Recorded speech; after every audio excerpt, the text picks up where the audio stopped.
The emptiness of the open world isn't something that I would be the first person to point out, but nevertheless I do feel the urge to tell the internet what exactly I think is wrong and missing in this world. So, before I start my tirade about why I think the open world kinda sucks, I do feel like I have to give you some intel into the person who's actually speaking. My gaming endeavors started with a Nintendo 3DS I got for my birthday, and shortly followed by a Wii U I got for Christmas. Ever since then I've played countless Nintendo games, some more open and some less. To give you a recent example for an open world game, I'm currently playing The Legend of Zelda Tears of the Kingdom. I took the opportunity presented by a 4K 60 FPS version and started replaying it once more.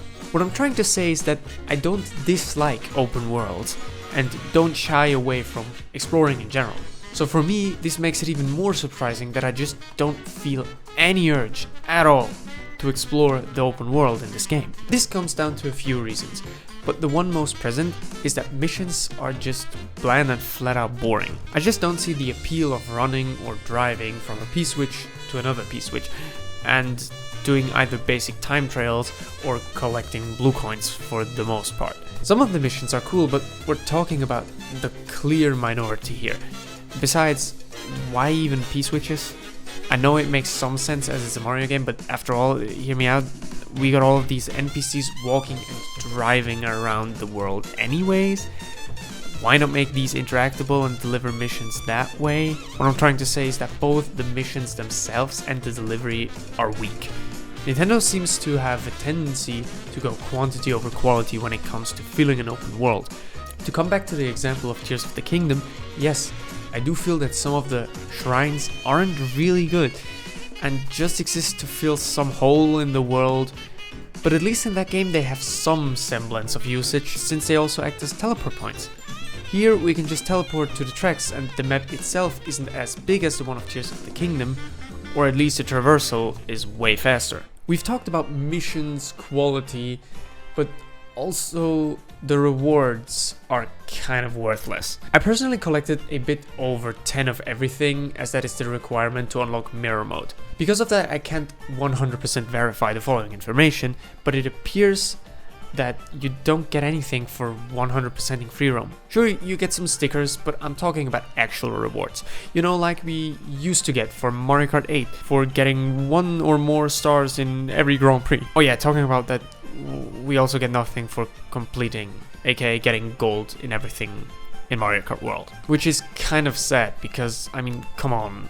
You could have at least given us a cart or something. Also, something that I'm missing is bosses. Remember mission modes from Mario Kart DS? We used to have bosses, although due to the hardware limitations very rudimentary. This game and hardware allows Nintendo to do, in theory, way bigger things than they did in the 2 3D Zeldas that were on the Switch. But we got nothing. I mean, I know it's a bit harder to think of a boss that is fun to fight while driving a cart, so it's kind of a bit more limited in that sense, but like still, it should have been possible to realize in the more than 10 years we've been waiting for this game. Since I don't just want to be the negative Nancy, I want to also give some ideas on how one could improve this world. To start, we would obviously give the NPCs more life. Most characters actually own one or multiple racing tracks, so it would only make sense if you could meet them there and they'd have little tasks for you. Maybe the airship from Airship Fortress needs an oil change and Bowser asks you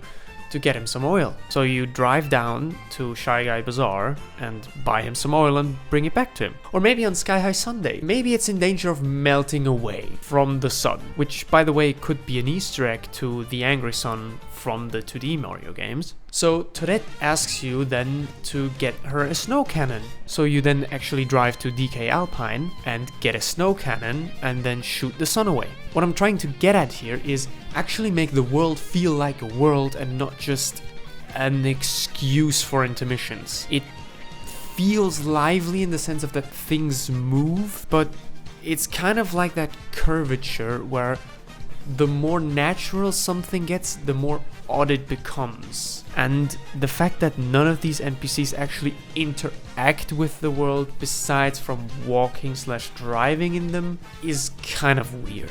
And last but not least, We need better incentives to actually go out there and collect the things they are hiding for us. Maybe bring back the gold card. It would be cheap, but it would be effective. But in general, what speaks against certain cards and characters being bound to exploration? I mean, some people don't like the exploration, so that's why they might be not so sure about doing it that way and instead chose for them to be unlocked via coins. But I mean, then make it skins. You know, like Dry Bowser or Skeleton Mario or some other Peach skin. Because as I understood it, these skins don't actually affect the driving itself, so you wouldn't really need to explore in order to be competitively able to compete in time trials or online versus. All that being said, I still do very much enjoy driving around the world and just looking at it.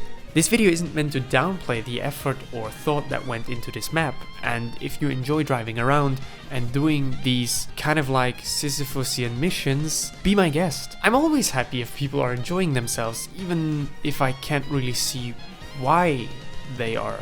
And if you excuse me now, I still have to get about 950 more Koroks in Tears of the Kingdom. I'm sure there will be a great reward for finding them all.